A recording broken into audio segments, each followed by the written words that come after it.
Yeah, Yeah, for ill, for real. my coach. My coach. Trying to light it up. Yeah. Whew. Burn it up, burn it up, burn it up. Keep small in my lamp. You brothers who cool better warm it up. Put your feelings in the clown. We come together, you know it up. Say shalom to the champs. Yahuwah, my Midas and honor. Keeping my enemies under. Every day, y'all, I'm learning. Fall down, call it learning. Life always confirming everything that I'm learning. Burn it up, burn it up, burn it up. Keep small in the lamp. We come together, you know it up. Say shalom to the champs. Head first about the righteous. Professional with a license. Keep the lamp full of oil. Temperature on broad. Keep it burning, that's a law. It's operation, no flaw. My own well where I drop. It's brewed life standing top. Only putting out the max. One word I hate is relax. A wink of sleep is enough. This serious look, not a bluff. I can't deal with brothers being soft. Hey, if you don't know the answer, cover mouth like a cough. Everybody got the truth, but nobody wanna do. Should be harmless as a dove, but they wanna play a brute. Strongholds knock them loose. Yahuwah always give a boost. If you're bound to a cruise, we can never make a truce. Signing trees ain't allowed. Brothers hungry for a crowd, never hungry for the scripts. So I cut them at the hill. I can't spell ticks and eat ducks. Tell them right, that's enough. Let the spirit burn them up. Burn it up, burn it up, burn it up. Keep small in my lamp. You brothers who cool better warm it up. Put your feelings in the clown. We come together, you know it up. Say shalom to the champs. Yahuwah, my Midas and honor. Keeping my enemies under. Every day, y'all, I'm learning. Fall down, call it learning. Life always confirming everything that I'm learning. Burn it up, burn it up, burn it up. Keep small in the lamp. We come together, you know it up. Say shalom to the champs.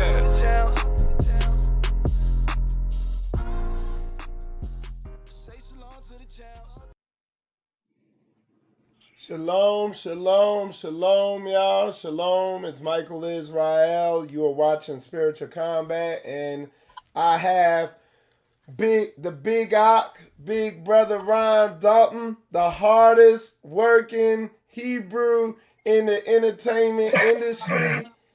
Shalom, Ron. It's good to have you on the show. Shalom. All right, 1 second. I'm gonna get my headphones in real quick so everything's nice and clear. And for those of y'all, you viewers tuning in, can you put a 10 in the comments if the audio is clear? And once I got that in there, we're gonna go ahead and press ahead.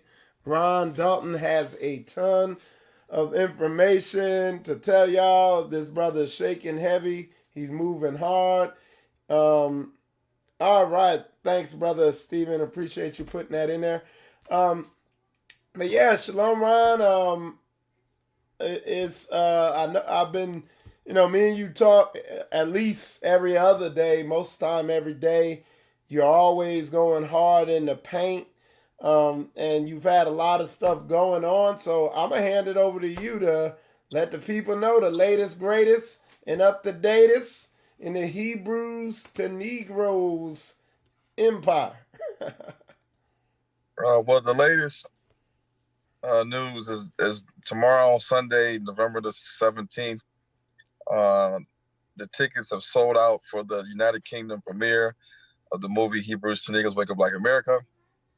And I've been on a couple of radio shows in the United Kingdom, and I'm trying to post them on YouTube today or tomorrow, so you guys can hear the battles, well, actually the promotions and the battles that I faced on the United Kingdom radio stations. Surprisingly, I'm not surprised, because when I do radio station interviews in America, I've always wondered why there's so many Kemetic people on the line, always calling in to ask questions and to battle or debunk the Bible, debunk the biblical stories, debunk the fact that Abraham, Isaac, and Jacob, and Moses and Noah existed. So I was on there, with the sword of Yah, just slaying people, slaying the Kemetic community over United Kingdom, like I do over here with the truth. I felt like I was the king of the north, fighting against the like all the different people that's coming against you. Making people bend the knee, and because the truth cuts like a hot knife on butter, and a lot of times people haven't heard the type of research that the research I've done in terms of dismantling the notion that Black people are descendants of the so-called Egyptians, and it really baffles me because a lot of people they'll start to say, well, do you really believe that like there's a man named Noah and 8 people got on a boat on an ark and all the animals of the earth survived the flood? And I well, I can ask you the same thing. Like, how is it that you guys believe that there was god kings on the earth that lived named Osiris, a green-faced man dressed up in mummy clothes, and a woman named Isis, and then they basically, if you look at the story of the Egyptians, basically Osiris gets chopped up in different pieces and his body gets scattered across the world or whatever. It's different stories. That's how you know it's all messed up. And then they put his body back together, and it's some story about, his penis gets cut off, and then they had to fashion a magical penis, and then Isis transforms into a bird, and then she has sex with Osiris with his magical penis. And then they have Horus, and Horus comes out looking like a half falcon head, half man. And then you got a dog man named Anubis, and a half bird man named Thoth. And then you got all these crazy stuff going on in the Egyptian Book of the Dead, and the pyramid text, and the coffin text. And there's no author. Nobody knows who authored the Book of the Dead. Nobody knows who authored the pyramid text or the coffin text. And then even when they talk about Manetho and the father of Egyptian history, he wrote only in Greek. So was he a Greek or was he real Egyptian? So on the show, basically, I had to prove to them using all types of facts that the so-called Negro or the real children of Israel were not Egyptian.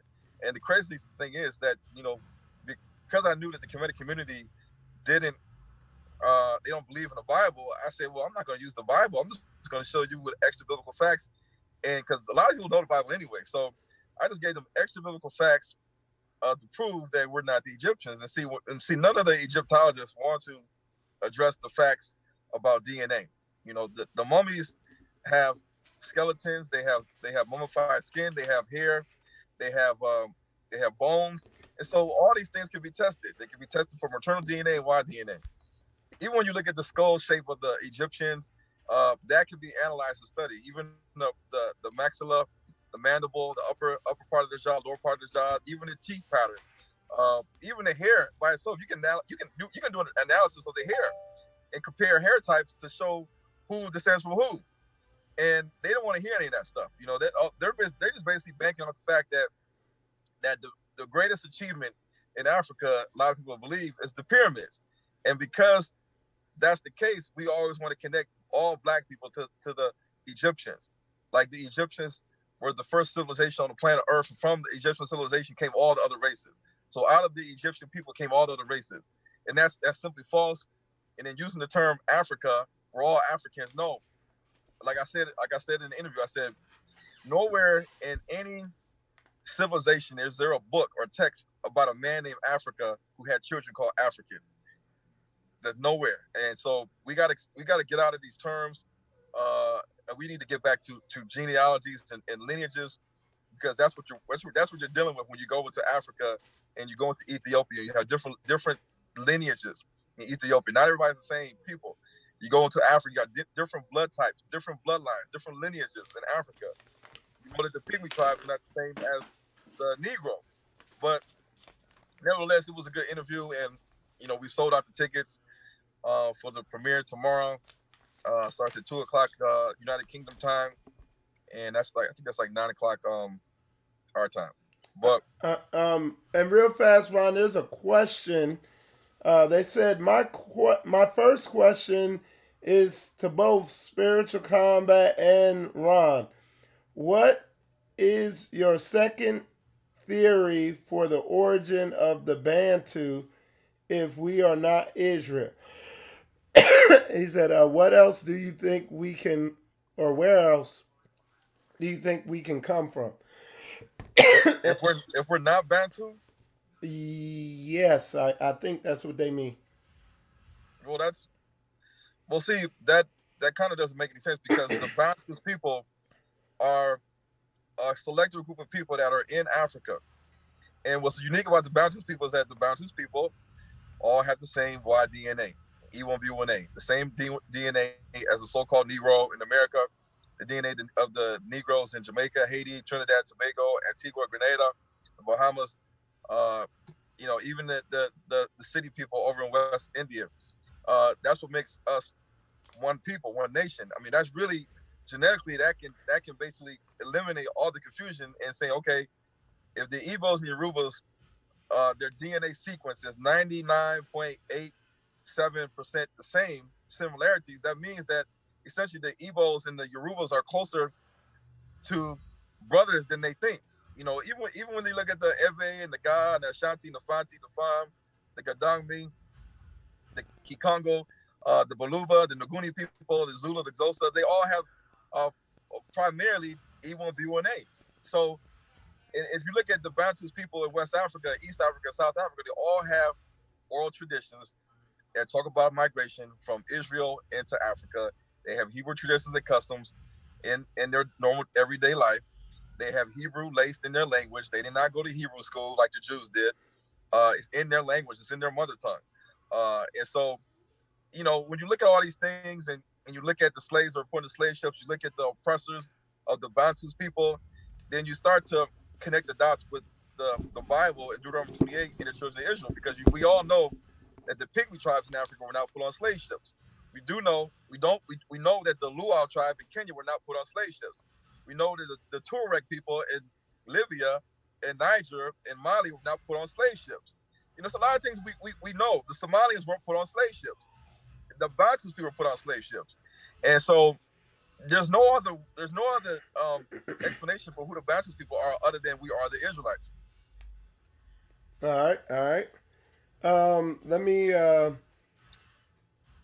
if well, I'm going back over here to look at to see what other questions are, but go ahead and talk about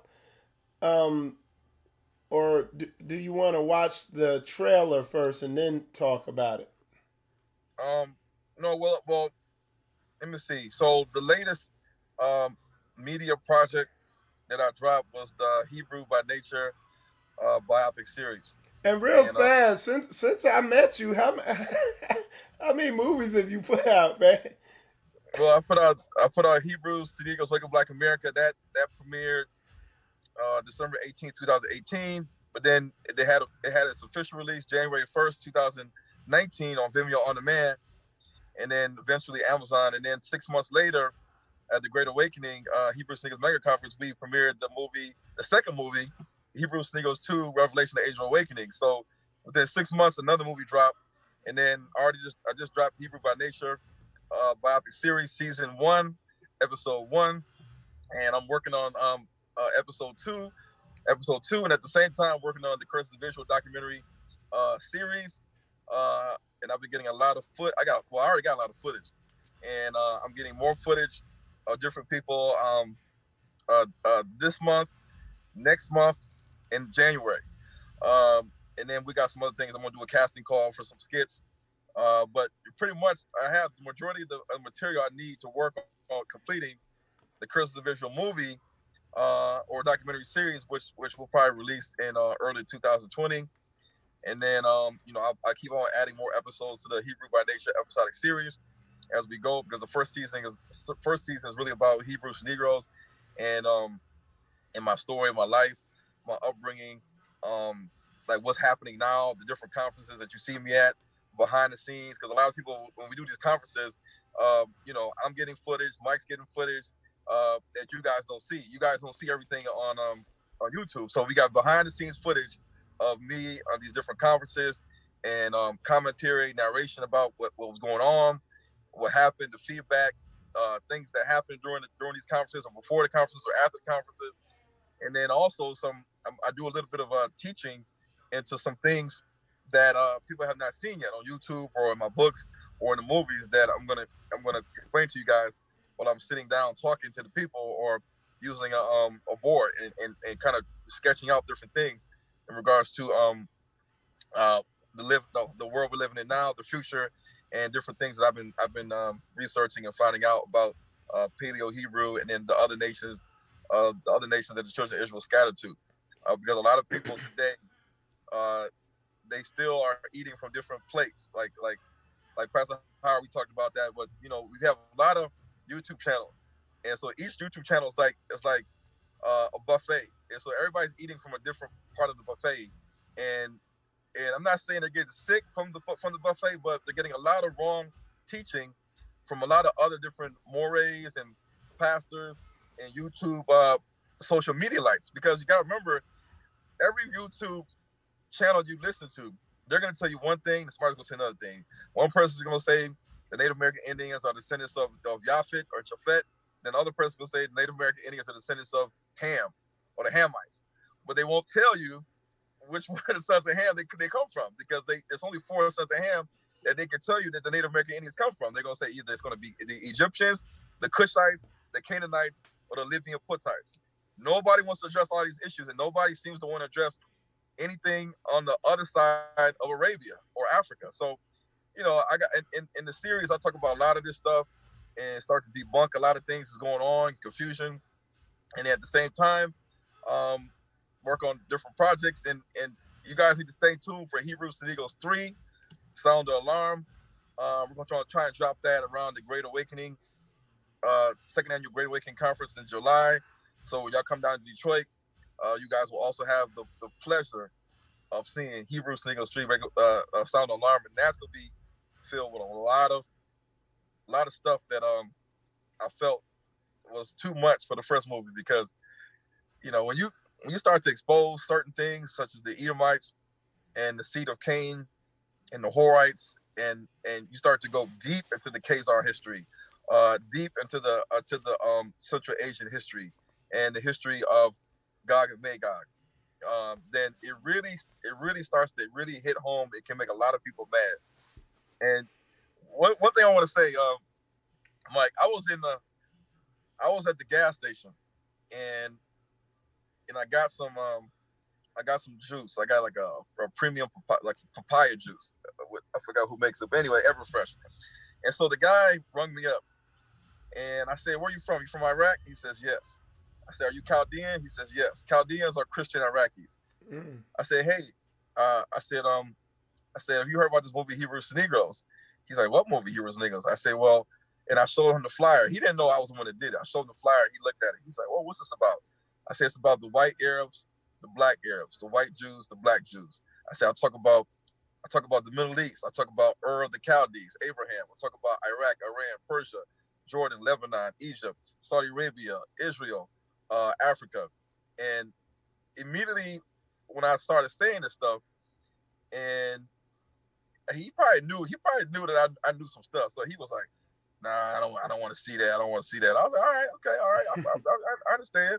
And I walked out, because a lot of people, a lot of other nations don't want to hear you break down their lineage and prove who they really are, because a lot of people have been going around saying we're the real Egyptians, we're the real Phoenicians in Lebanon, we're the real Philistines in Palestine, we're the real Jews in Israel, we're the real children of Babylon in Iraq, we're real Persians in Iran. They want to say a lot of different things, but it's not true. And so that's what Hebrews Legal Sound Alarm is going to basically uncover all these lies. It's going to be really an exposing, and at the same time, it's going to show people how we read our Bible when it talks about Gog and Magog and Tubal and Meshach and Rosh and Tyrus and Ashur and Persia and Put and Cush. You're going to see who these people really are. So like you said, Mike, we're putting out movies. I'm not stopping. I'm not letting anybody shake me up. And like I say, immobilarity is the name. Immobilarity means a state of being immovable. So I'm staying focused like a horse with a thing on the side. So I'm just going. I'm not stopping. I'm not looking to the left. I'm not looking to the right. I'm staying focused, and that's the name of the game. The Most High, he's blessed me with the research and the knowledge and the understanding that I put in the books and in the movies and a lot of people need to know the truth. So that's my mission, and I'm doing it, and I'm not stopping.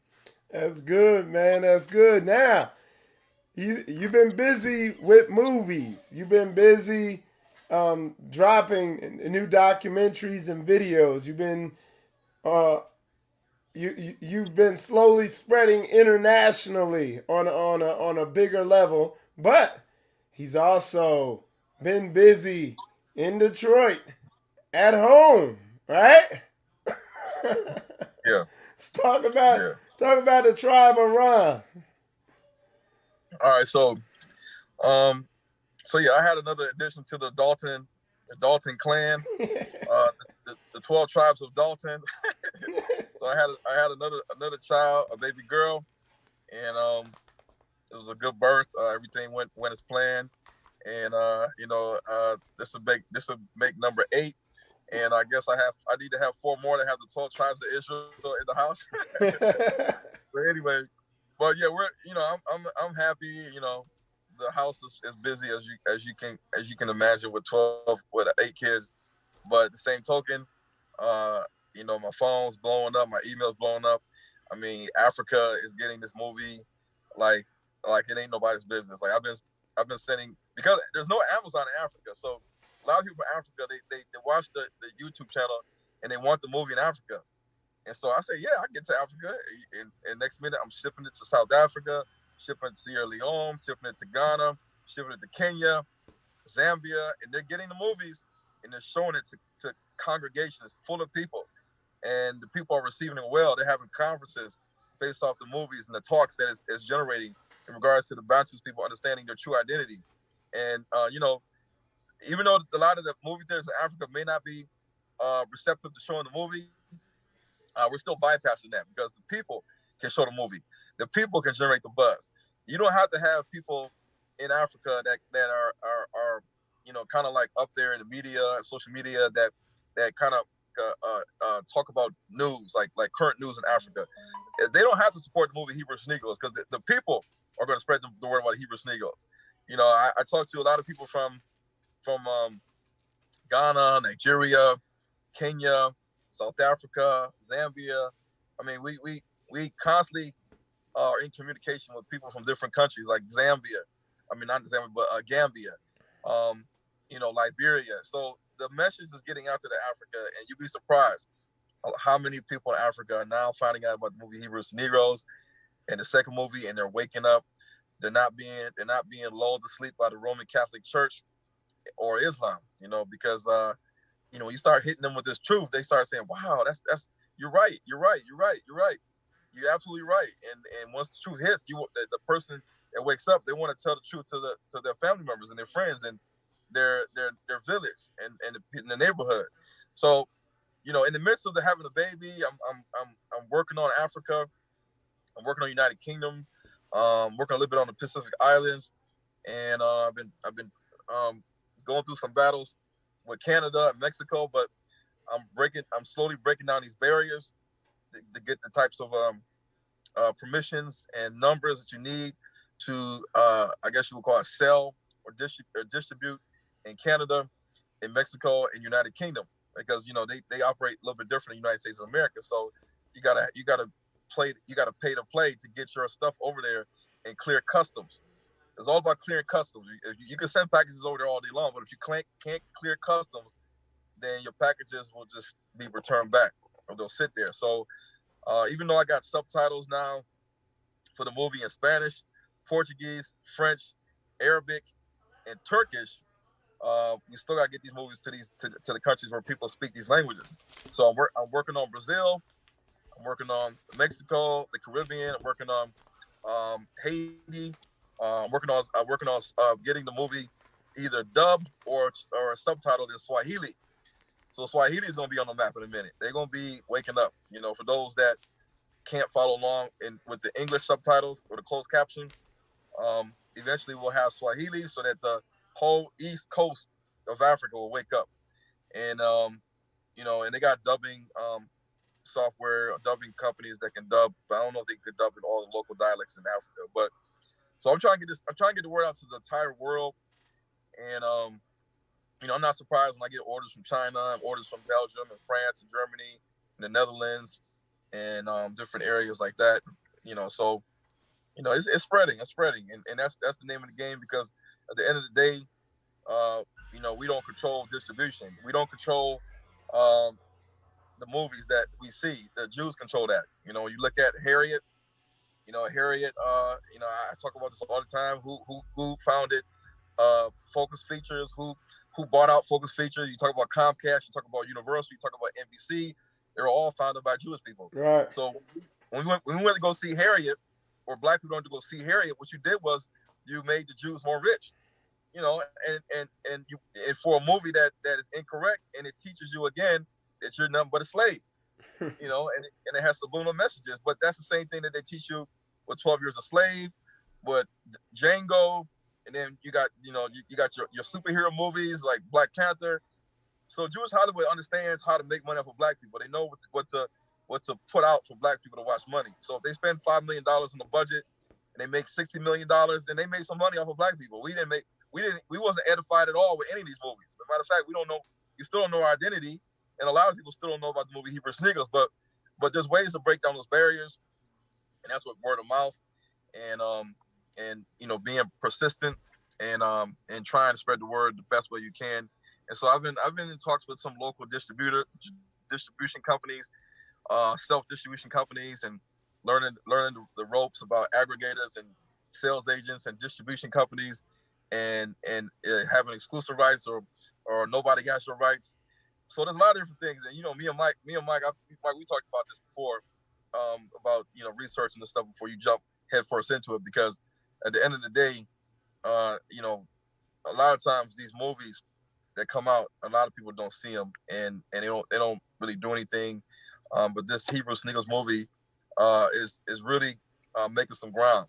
Right. And the other movies are coming, so it's just gonna be a trickle effect. Just like people read the first book, and a lot of people don't know there's 4 books. So when they read that first book, they say, "Oh, this is the second book. Oh, this is the third book. It's a 4th book." So it's a continuation of learning that's gonna happen with the movies and the books, because some people don't read books, some people watch movies instead.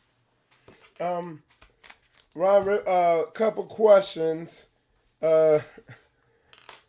The first one, which is good. Somebody asked, "What should we do about people like Vocab?" And I think his phone. There it is. He's back. They asked, "What should we do about people like Vocab?" He's talking about Vocab Malone.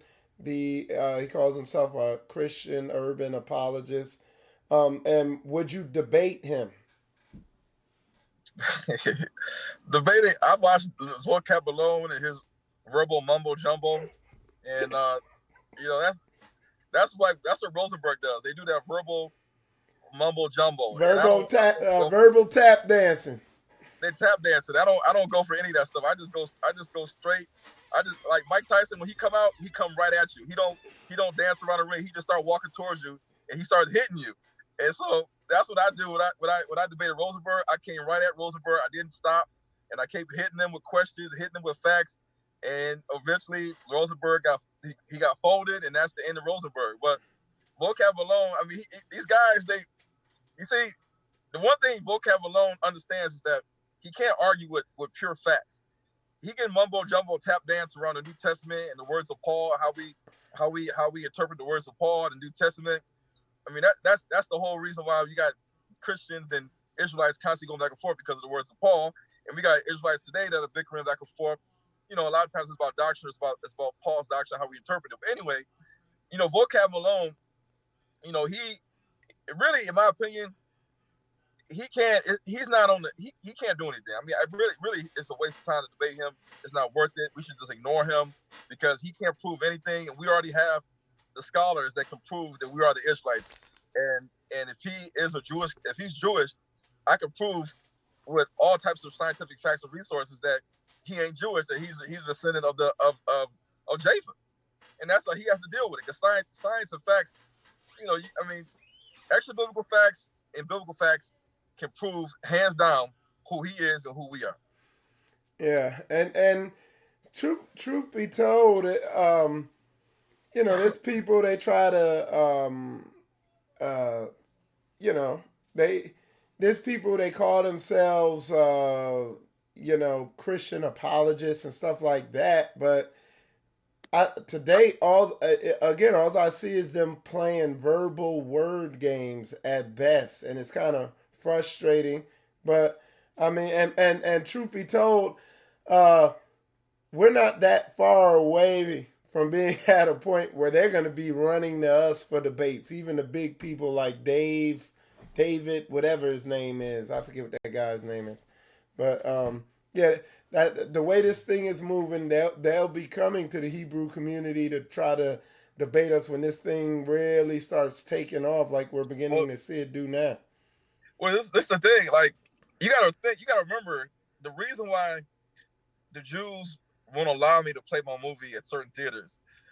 The reason why I can't get these movie theaters in Michigan to play a 30-second video ad, even if I have the money to pay for it, like any other customer. Like, any other customer can play their video ad, not Ron Dalton, because Ron Dalton's movie trailer is racially, socially, and religiously charged. That means that this movie has the potential to rise up people on the religious level, the social level, and the racial level. They, like, when they say religiously charged, socially charged, politically charged, all these words, charged, means that they don't want black people to start thinking and start to rise up. And so they want to shut you down. And so why would Jewish Hollywood allow a movie to prove who they really are? Like, that's like the craziest thing in the world, is to allow somebody to put out a movie that debunks that they're the real people of God, the real children of Israel. So these other Egyptologists and Jewish scholars and rabbis and whatever you want to call them, Christian pastors, they're never going to step up to the plate and try to debate us on a public forum, televised, live stream, in an actual physical location, in front of millions, in front of thousands of viewers or millions of viewers. Because what will happen is that we will shut them down. We will shut it all down, and we will prove that we're the real Israelites, and they'll be looking like, these guys just crushed you. So I guess they are the real Israelites, and we're just Gentiles. We're just sons of Japhet, and we've been lying to everybody. And now these Israelites have proven the truth, who we really are. They don't want to do that. That's the reason why Eric Mason and, like you said, all these other people, these pastors, these professors of Israeli studies, and these scholars in Egyptology, they never want to debate a well-researched, well-learned Hebrew Israelites, because they know that we will prove to them and shut down their whole platform, shut down their money, shut down their viewership, shut it all down. They don't want to do that, because they want to keep getting money from the people, gassing them up, making them believe this and making them believe that. Meanwhile, the truth is out there. They just want to address it head on. Somebody said they've been on the Karite page trying to inquire as to why he won't come and debate. Because Karite Jews for Judaism, he ain't ready. I mean, he ain't ready. I mean, this guy literally thinks that we're the children of Cush. He really thinks that we're the children of Cush. When we are, look, you have different languages. You have the Afro-Asiatic, you have the Kordofanian, you have the Niger-Congo A and B, you have the Nilo-Saharan. I mean, you have the Arabic language in North Africa. You have different language families, and you have different divisions of Hamitic tribes in Africa, but you also have the Bantu tribes in Africa. Nowhere in the Bible does it say that the children of Cush did Hebrew traditions and customs and also spoke Hebrew. And they also have oral histories and all this other stuff that points to them leaving Israel, coming into Israel. But this guy tends to think that we are descendants from ancient Nubia or Upper Egypt or Cush. It's the most silliest thing, because the people that descend from the real Cushites, they're still in Sudan. They're still in parts of Ethiopia. They're still in parts of Kenya. They're still there. You know, they the people in Africa still know the terms for Nilots and Nubians. Nubians is like another word for Cushites. So when you look at the Egyptian Cushitic language, you'll see it in certain ethnic groups in Africa, but you don't see it in the Bantus people. And the Bantus people, like I always say, the Bantus language is laced full of Hebrew. And remember, the Ashkenazi Jews, when those that before they came to the state of Israel in 1948, when they were in Eastern Europe, they had to go to Hebrew school. And before they went to Hebrew school, they were speaking a Slavic, Turkish, Germanic language. That means this is their ancestry from Central Asia, from Eastern Europe, and they had to learn Hebrew in Hebrew school. And when they learned Hebrew school, they mixed it. They called it Yiddish. That's the reason why their mother tongue is not Hebrew, because they're not real Hebrews. The real Hebrews have a mother tongue, and that mother tongue is laced with Hebrew. It's not laced with Greek, Latin, Old English, or a Turkic language, or any of these other languages. It's Hebrew. The Kikongo language, the Igbo language, the Ewe language, all these languages are laced with Hebrew, even the Xhosa and Zulu. But see, this is the thing. When you look at the Ottoman Turks spoke the Turkish language before they spoke the Arabic language. Before they spoke the Turkish language, they spoke the Turkic language, Turkic. So you had the Turkic language that's spoken in Central Asia, eventually kind of basically formed into the Turkish language that's seen spoken in Turkey. And then you also have the Arabic language, because you can do translations in Arabic and in Turkish. So that's two different languages. But they all stem from where? From Central Asia. It's like the Jews' language is a Turkic. The original Jews, their language is also a Turkic language. Just like the Tatars and all these other people, the Scythians and the Sarmatians and the Bactrians, they're all from the Turkish people. So Karaite Jews for Judaism, he's crazy. He doesn't know nothing, and it's really a waste of my time to debate somebody that doesn't know anything.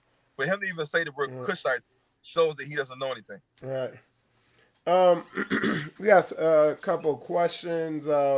Somebody asked, what's your biblical, I guess, understanding on Ezekiel's, what is it, Ezekiel 37 and 38? And that's that's the dry bones risings and the Gog Magog.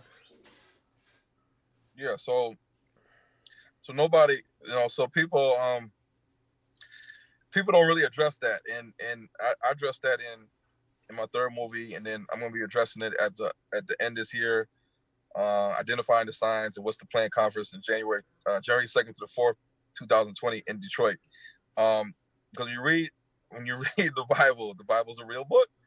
The Bible talks about the past, present, and the future. I mean, we all have to understand these things. And so there's no country today on the map that goes by the name Gomer and Magog and Tubal and Meshach and Togarmah. It's not there. Even when you look at Ezekiel 38, it talks about Ethiopia. Well, in the Hebrew it was Cush.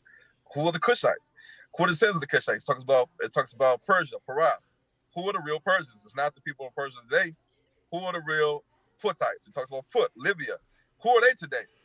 So we also got to know who are the sons of Gomer and the sons of Togarmah and Magog and Meshach. And so once you find out the true biblical identity of these nations in the Bible as they are today, then you can really understand how close we are to the latter days leading to the last days of the last days, and what's going to happen to the Israelites in the last days. Because remember, all these other nations that's listed in Ezekiel 38 are going to come against the Israelites. But before Ezekiel 38, you had the dry bones.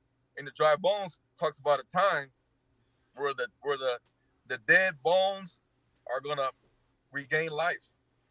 They're going to regain life, and they're going to become two sticks and become one. And what you're seeing happening today is that the Israelites that were scattered to the diaspora, even the ones that have lost their heritage because of colonialism and this time, they are coming back. They're waking up. They're calling out for the diaspora to come back home, like Nigeria and Ghana and other places. And we're having more connections back and forth with our brothers and sisters in Africa. But then at the same time, you're seeing other nations from other islands and other countries that are also waking up. They're doing the research. They're waking up. They're doing the research, and they're coming out with stuff too. So you're seeing a massive global awakening of people with Israelite heritage all over the world. And to me, I think this Ezekiel 36, 37, 38 really needs to be taught more and broken down more, because we all know that the Bible talks about the wilderness in Revelation chapter 12, and of course we know there was a wilderness in the beginning with the Israelites out of Africa, out of Egypt, with the land of Canaan, and we're going to be going to another wilderness. Where that wilderness is, I'm talking about that too as well at the conference. And so so that's all important to know. But a lot of times us Israelites, we tend to keep talking about Esau, the white man, non-messianic, messianic, Paul. You know, we need to start focusing on the present and the future. We're living in real life situations, and people really need to understand that the nations are moving, and the monetary system is slowly changing to digital. And what that means is we're moving fastly approaching the market of beast system, where no man will buy or sell without being a part of that system. Because, you know, you already know about this, Mike. So I don't have to keep going on. Somebody asked, was Japheth whited out by the Neanderthals? Well, this is the thing. I don't know if I got enough time to teach all this, but in the beginning, and from what I've researched, in the beginning, you had the Proto-European man, and the Proto-European man, he was lighter than the rest of the sons of Noah, but he had eumelanin, so he was able to get somewhat of a tan. He didn't have like no melanin like current Caucasians have today. Light-skinned and black people have varying degrees of eumelanin versus really, really dark people such as the Andaman Islanders or people of Sudan. And so the Proto-European man, his DNA was a little bit different. But then what happened is you see the rise of the Neanderthal man and different caves, starting out really the most southerly point that I think they found in Neanderthal man's skeletons was in Israel. And then they saw it in Western Europe, Eastern Europe, parts of Asia, and maybe Tibet. And so there was some mixing that happened, and that could be part of the whiting out process, or the dilution of the melanin, or the lack of melanin based on the coding of the Neanderthal man's DNA. But you also have to look at the fact that the interesting thing is that the scientists always talk about the maternal DNA of the Neanderthal man. I mean, the woman, but they never tell you the Y DNA of the Neanderthal man. And that's a whole nother talk, because why is it that we have the maternal DNA X that is usually classified as the Neanderthal DNA or the Denisovan DNA, but we do not have the Y DNA for the Neanderthal man? And there's a reason for that. And that reason, in my opinion, goes back to the Horites, and then back to the pre-flood, the pre-flood man, and the sons of Cain. So you're basically saying the Neanderthals are the Horites, basically. Well, there's a lot of connection, because you look at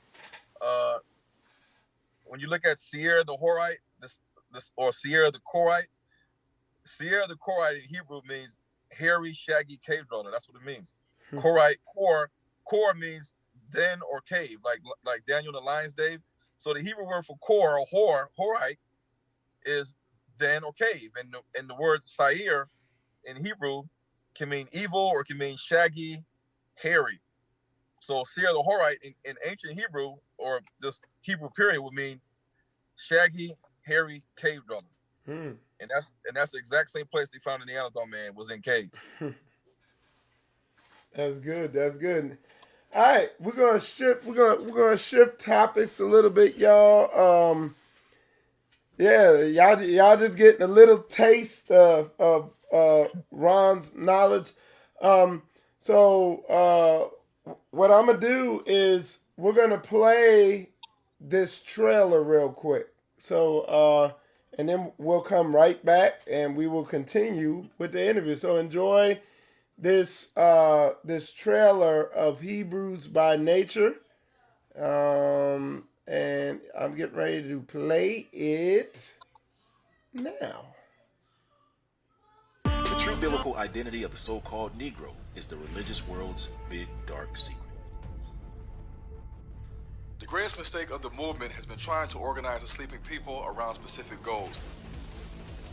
At the end of the day, a lot of people are just scared to speak the truth, and that's the bottom line.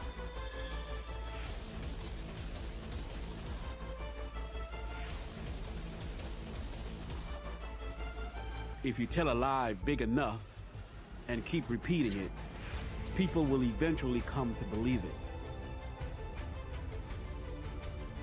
Hey, Mike, can you hear me? Control TV, movies, music, and distribution. You can control the narrative for a particular group of people. You have to wake the people up first, then you'll get action.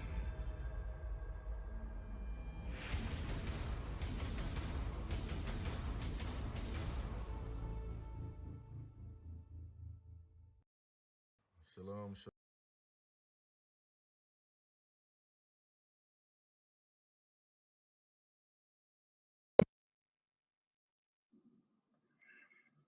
All right, can y'all hear me? Okay. Can you hear me, Ron? Yep. All right, there we go.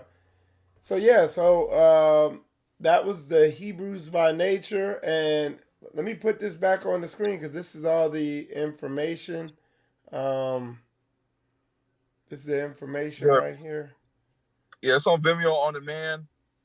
You just go to vimeo.com/on demand, and then search in the search bar the keywords Hebrew by nature, and it'll pop up. And then you go to amazon.com and then type in Hebrew by nature and scroll down and you'll see it. Okay. All right. Now, we're gonna, like I said, you got a lot of things going on. A couple things that could be potentially going on, right? Oh, you mean like breakfast? Let's talk about something. Breakfast and club and Ron Dalton. So I've been connected with people that are kind of, they have their background in movies, media, films, radio, advertising, and so a lot of times when I make phone calls, I don't know if it's because it's a black man talking on the phone, or what. I don't know what it is, but sometimes when they see a woman, when they hear a woman's voice and they're asking questions and they're inquiring, they're probing, then sometimes you can get some responses. And a lot of times, people have said like, why don't you reach out to Byron Allen? Why don't you reach out to Spike Lee? Why don't you reach out to Tyler Perry? Why don't you reach out to the Breakfast Club, other radio stations? And I'm like, well, if you can do it, then hook it up.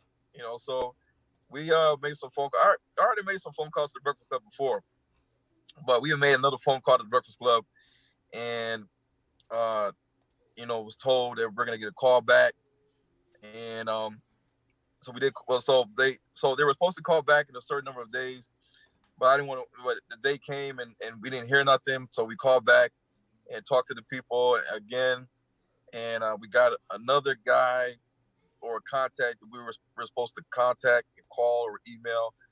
And this guy is the one that kind of, I guess is the one that pitches the idea for a show or for an interview from the Breakfast Club. So I don't know. We'll see what happens, because the Breakfast Club is a place where millions of people are listening in different states. And the last thing they probably ever would think that they would hear is somebody getting on there talking about we're the real Israelites and talking about a movie called Hebrew Sneakers Make a Black America that's sweeping the globe. And it's not just your typical slave narrative or your coonery, buffoonery, black superhero movie, or a movie about a whole bunch of stuff that doesn't really sum up the issue of why black people are going through what they're going through, or give you a proof on identity. Because a lot of times, what the conscious community does is that they will give you all these things that are happening to black people, like white people eating black people for dinner, and Planned Parenthood, and martial arts, and blacks defending themselves and different things. So we watch movies like Hidden Colors and Race War. We see all these movies. We keep watching them over and over again, and they keep giving us the same stuff over and over again. They never address who we really are and why all this stuff is continuously happening to us in America. What's the plan? What's the solution? None of that stuff is given to us. Just a whole bunch of stuff all over the place. You don't know how to follow it. You just be like, man, I just got a whole bunch of stuff all thrown at me, and I still don't know who I am. I still don't know what the solution is, why this stuff is happening to us, what's the plan. So the Hebrew Sneakers movies is the movie that answers all those unanswered questions. And it's surprisingly, the Breakfast Club and Ebro and all these different so-called black stations, even a lot of the black celebrities that profess to be Israelites, it's almost like they go silent when a lot of Israelite stuff starts popping off, and they don't really support. They don't really talk about it openly on their channels, their podcasts, their radio shows. But nevertheless, even if it doesn't happen, we're still moving. We're still making headway. People's eyes are watching. People's heads are turning. There's talk stirring up in the United Kingdom. There's talk stirring up in Africa, in the Caribbean. So it's just a matter of time. Eventually, they're going to notice what's going on with this Hebrew awakening. They're going to have to. They're going to have to really pay attention at some point to Hebrew Zegos, because there's going to be too much stuff going out there. They can't keep ignoring it forever. So, I'll keep you guys posted if something like that does pop off, and if it does, then get ready. Get ready. All right.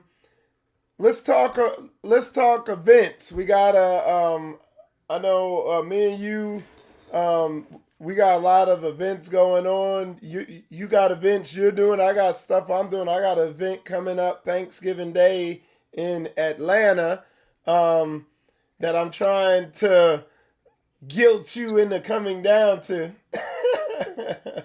But what do you have going on up there, Ron?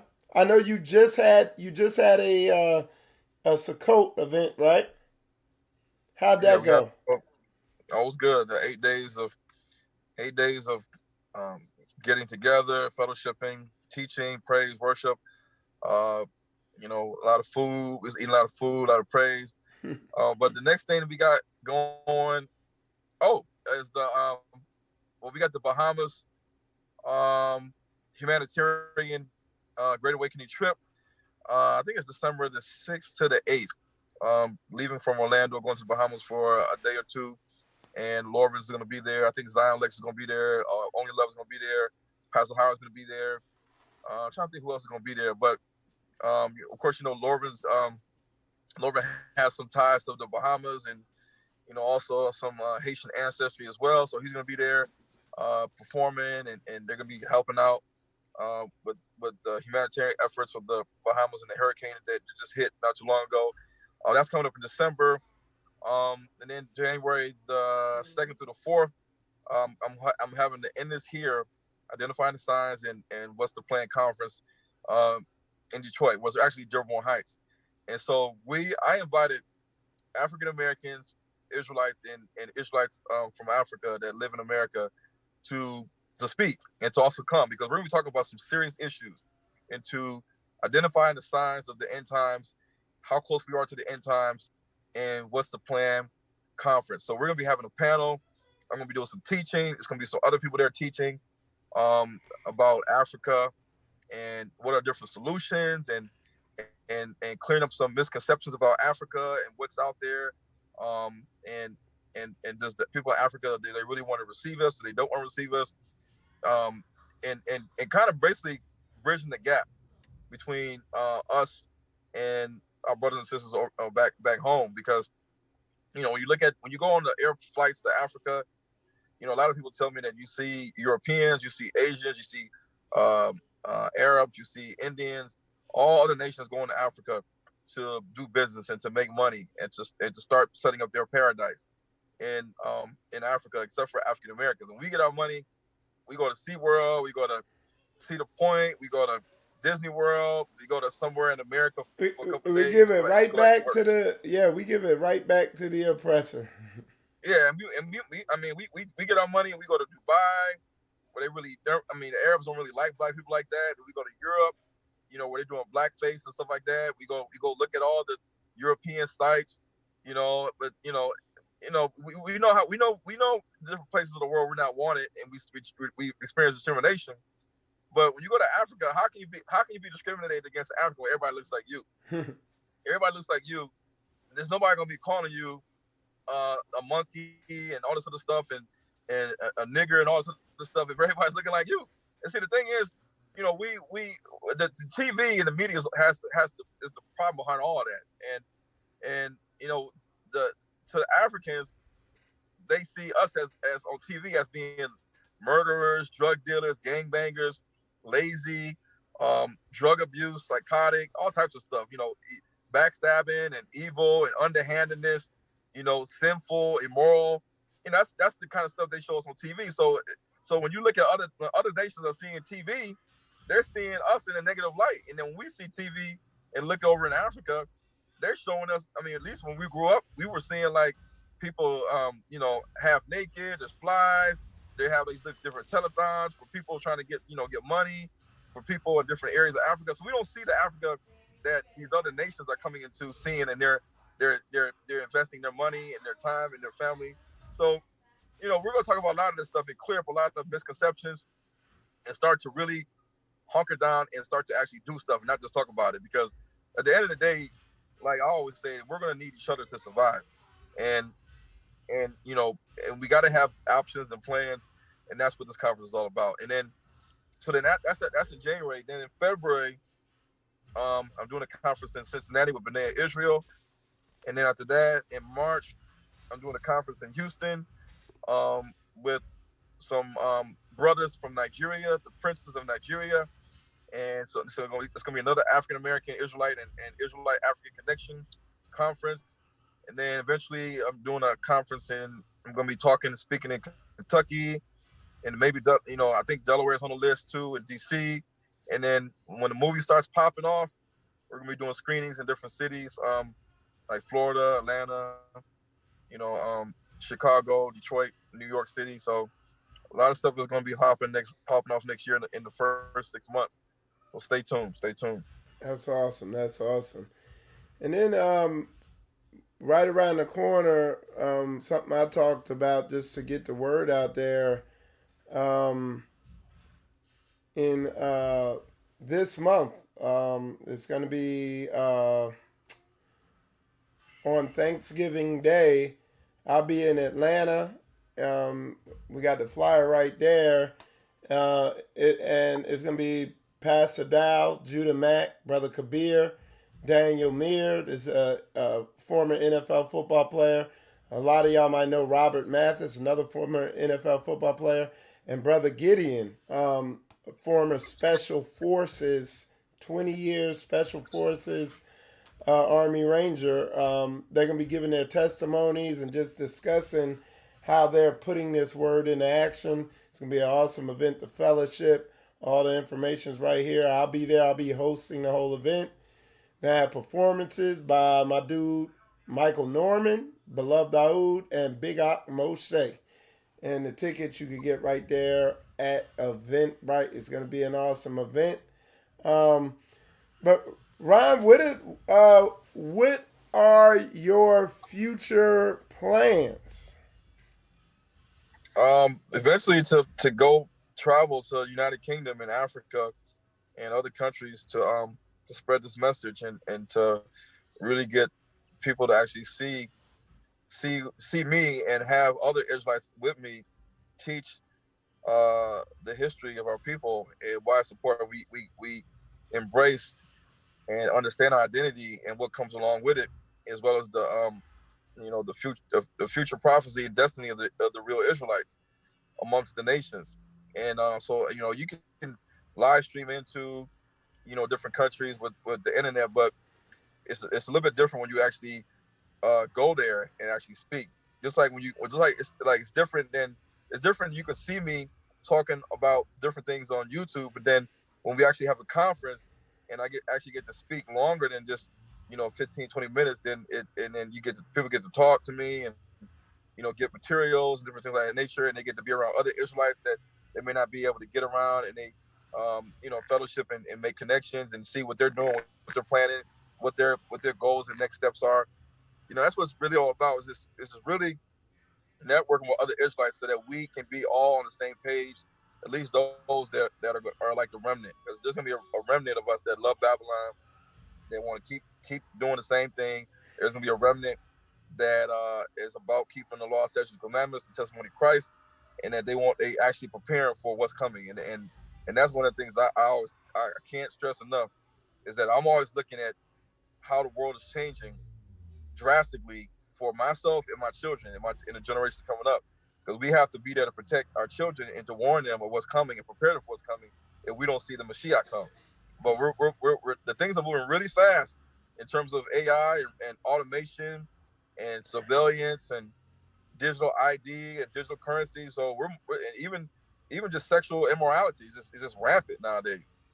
So we're living in Babylon, and things are getting worse. And I'm not surprised by a lot of stuff I see on Instagram or YouTube, because we living in a crazy world. You got people fighting over Popeye's chicken sandwiches. It's crazy. So yeah, I'm just trying to travel. That's what I'm trying to do probably next year or early 2021, and then keep dropping movies and books. All right, that's awesome. That's awesome, and I see y'all there. I see y'all asking in the questions. I mean, as usual, there's a lot of questions about when Ron's going to be coming to all these different areas, Florida, D.C., Delaware, Maryland area, and all that. And there are plans and work for that later in the year. But as you've seen and as you've heard, Ron has been diligently working. You know what I'm saying? He's definitely an example to me of the importance of staying focused, not getting caught up in getting sucked in. A lot of drama going on and other distractions in the Hebrew community. Just putting your brick in and just a good example that I need, for what I'm doing over here, that I'm going to take heed to, just hearing all this stuff that Ron's done.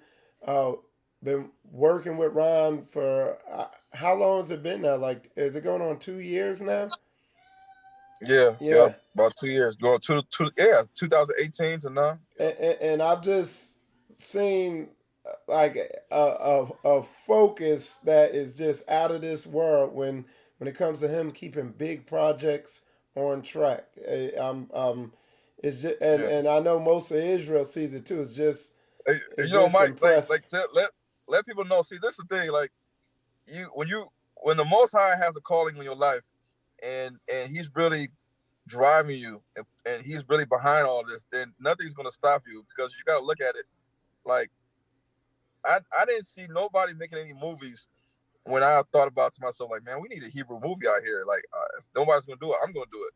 But see, if I can make movies and write books and go to conferences, and I got 8 kids and a wife, and I got bills like everybody else, and I got family like everybody else, and and I work like everybody else, then there's no excuse. There's really no excuse.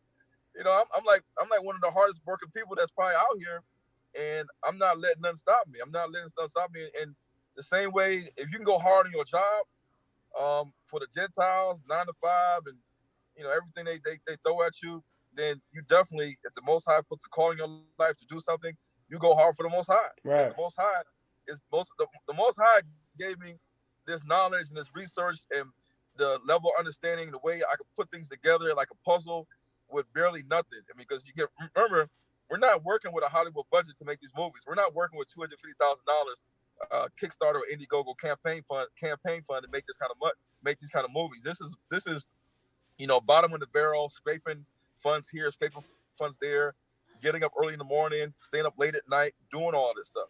And real fast, for those of y'all over there on Ron's page right there, I see there's a large audience over there watching. Man, he got support. Y'all need to support this brother. With Spiritual Combat, Michael Israel, the thing I'm constantly drumming about is footwork. If you can't see fruits, keep it moving, man. I'm dealing with people who show fruits, who are transparent. And Ron is always going at. When I get off work at 1 a.m, I always know one person I can always call and just chat and bounce ideas off is Ron, because he's always up late burning the midnight oil. And then I'll get a call, or I'll call him, or he'll call me 9 o'clock in the morning. He's right back up. He's on his way to the post office. This brother's getting it in.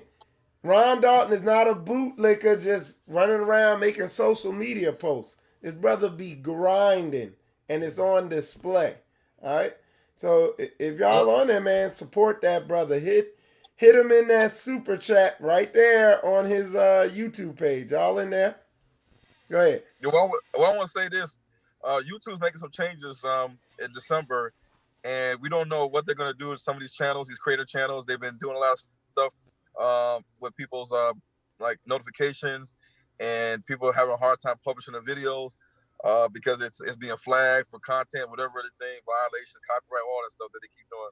They do it to me too, and I just persevere and just work around it and eventually get my video posted. But in the event that YouTube tries to take down Hebrews to Negroes TV, Moses Levi, then you guys need to subscribe to my mailing list, my emailing list. If you go to www.hebrewstonegrosmovie.com, I know for sure it's on there. If you go to www.hebrewstonegrosmovie.com, you go to the bottom of the page, you can subscribe to my emailing list so that in the event that something like this does happen, you can go to that website, or you can go to www.thenegronetwork.com, www.thenegronetwork.com, and you can stay abreast of all the things that is going on. Like if I switched everything to Patreon, if I'm dropping any movies, I'm doing any conferences, if I started my own blog on my own website, if I started my own channel on Vimeo on demand, which I'm working on, where people can see different things that I'm posting and doing. So there's ways to get around it. If YouTube starts to censor Israelites and shut down their channels, it's not the end of Hebrews Negroes. I'm still gonna be out there doing stuff. You just might be seeing it through somebody else, like Michael Israel, if they don't shut him down, and other people. So, as always, if you want to reach me by email, you can email me at HebrewsToNegroes@yahoo.com. Yeah. Hebrews, HebrewsTO, Negroes, NEGROES @yahoo.com. And look, and Ron does check his email, because like a lot of times when I'm calling him, he's talking to me and reading the emails and all that stuff like that. He's diligent on that also. The brother does a lot. You know, the people that you can see their footwork, you can see fruit being bared, support those people. If it's questionable, if it's just a bunch of talk, don't mess with him. But like I said, his brother's doing a big thing. I'm about to change gears here at Spiritual Combat, just because, like, even for me, y'all see me, I'm just sitting here soaking all this stuff in, and it inspires me. It reignites a fire in me of, hey, you know, get things going, get your stuff in order, you know, work your calling, you know what I'm saying? Don't get distracted, stay focused, you know. So yeah, it's definitely inspirational. So yeah, what's going on there? All right. So sister asks, I can drive to Detroit, never been there, and I have family there. What's going on in the future there in Detroit? Well, like I said, January 2nd to the 4th, we're having a 3-day conference. The tickets are on Eventbrite. So you go to eventbrite.com and just type in the search word. The end is here. You'll see the conference details. There's limited seating. I think it's the maximum seating we have is 250 right now. And this is going to be for serious-minded Israelites. I'm about to drop 2 videos on YouTube talking about the whole thing. And it may, I mean, it's cold, but it doesn't mean we got a snowstorm every day. It's cold, but if you can get out here and come to that conference, I'm going to be breaking down a lot of stuff, teaching a lot of stuff. There's going to be a panel, and we're going to have some behind-the-scenes conversations that people ain't going to see, because we're trying to move strategically and get ready for the future, for what's coming, and that's really what's up with that. And real fast, brother, Ron appreciates that super chat you just dropped on him. He appreciates that. Every little bit counts. All praise. Yep. Yeah, I appreciate that. Yeah, and then also Passover 2020 in Detroit, and then also the 2nd annual Great Awakening Hebrews Negroes Mega Conference. Me and Pastor Howard and a couple other Hebrews were trying to line up different things for the Hebrews to take part of next year in Detroit in summertime, July. It's gonna go down. It's gonna be a lot of fun, and this is the kind of stuff we need. We need more unity, and less bickering and fighting and going back and forth. That's good. That's good. That's good. All right, y'all. So that is Ron Dalton. He definitely told y'all all the upcoming projects he's working on and what he's been busy with. You see, he's not been slothful. He didn't take his talents and bury them in the sand. He's multiplying them things. And the other thing I want to point out and reiterate is, yeah, we are on the, we're on the edge of getting ready to push this thing overseas. The thing really getting ready to go international. A lot of stuff is getting in line. I know I'm down here in Jacksonville, Florida, and I'm getting my ducks in a row. We have our straightway congregation down here in Jacksonville that we're trying to get situated and come out from among Babylon and get established here, and then we can do big things, man. And one last thing, Ron, I want you to hit on is the importance and the power of media. Speak on that a little bit. Well, media connects the world right now. I mean, media. When you look at social media, I mean, it's a strong advertising, marketing platforms with YouTube, with Instagram, with Facebook. Also, Amazon has advertising platforms. I mean, you look at subscription, video on demand, TV on demand. All these platforms are allowing people to see a lot of things. And of course, we got the theaters, some theatrical film releases. We got live stream coverage. All these different things, these tools of the trade we need to have for Israel to keep everybody engaged. Otherwise, without media, everybody will be in the dark. They'll be in a state, in a city, not knowing what's going on. If it wasn't for social media or media content, period, like with what Michael Israel's doing, and how you see Michael Israel with the gimbal, and he's got the camera and he's filming, and other Israelites are filming at the same time. That's how we keep people abreast of what's going on. So you not just got just one shot, but you got 2 to 3 different angle shots, narrations, commentaries, and and we put it on YouTube, we put it on movies, and also media can be a good thing, it could be a bad thing, but sometimes we have to understand we got to utilize media in the best way that we can to promote unification and actual setting forth goals and plans and executing them, and not use media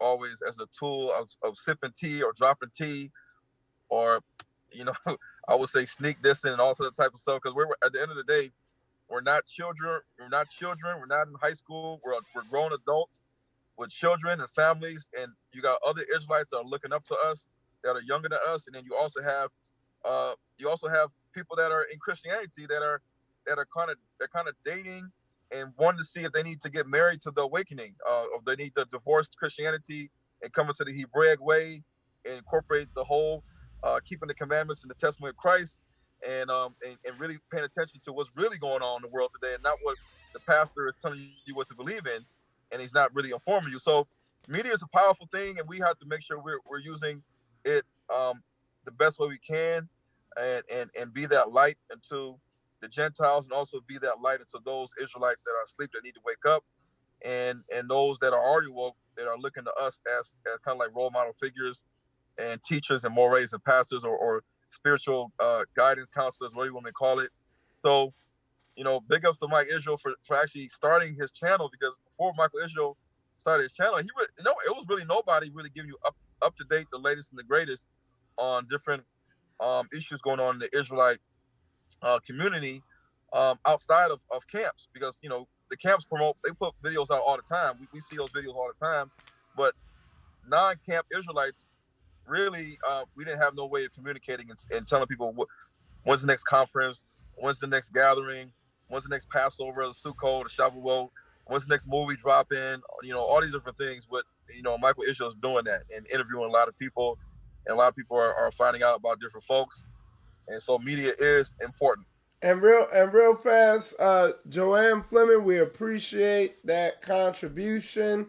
And also Young Prodigy 7, appreciate y'all, man. That support, it matters. And yeah, I'm gonna say again, because I'm people do want to donate, and I appreciate that, and I like the fact I mean I have no problem giving when I see what it's doing, and Ron is an obvious example, man.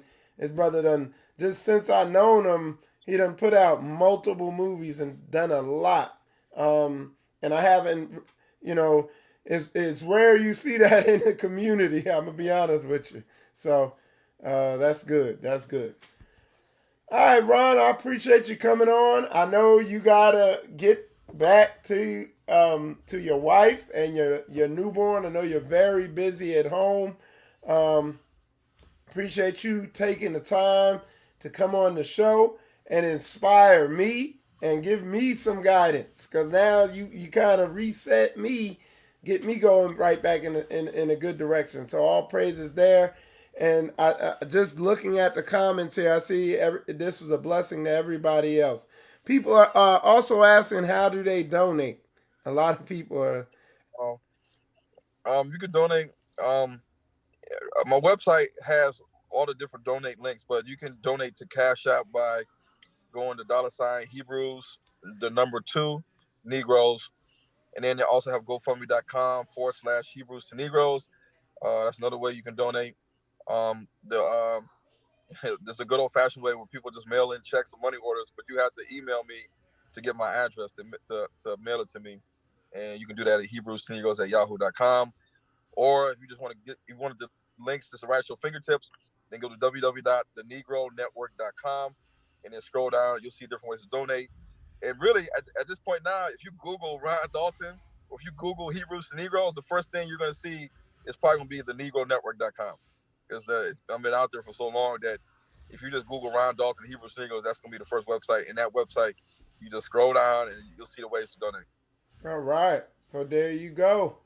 And I see the people are steadily appreciate you, Mrs.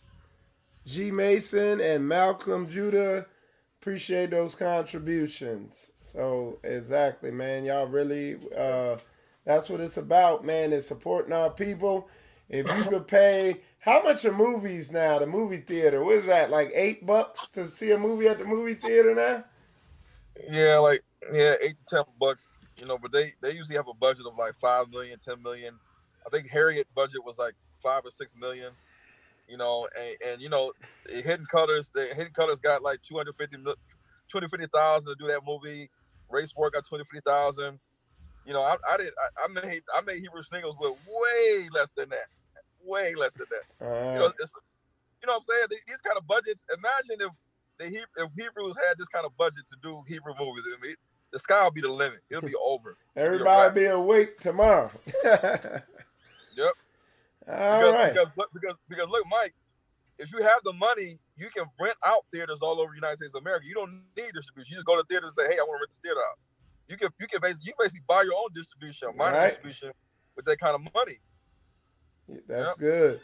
One last question. It says at Ron Dalton, is it okay if I tell you a dream that concerning? That looks good. So a brother asked you, Ron, is it okay if he tells you a dream that he had concerning the United States and me and my family returning to Nigeria? So, brother, absolutely, Ron. Give him your email address again so he can get your contact information. Say your email address again. He can email me at HebrewsToNegroes@yahoo.com. And I already, just based off what you just said there, brother, it's probably going to line up with some other stuff we've been hearing, some other dreams that you remember that night me and you were talking about. Say it again. I didn't mean to cut you off. Go ahead, Ron. It's Hebrews, just like the book cover. Hebrews, HebrewsToNegroes Negroes, Negroes at yahoo.com, and then I'll give you my phone number, and then we can talk. Okay. All right.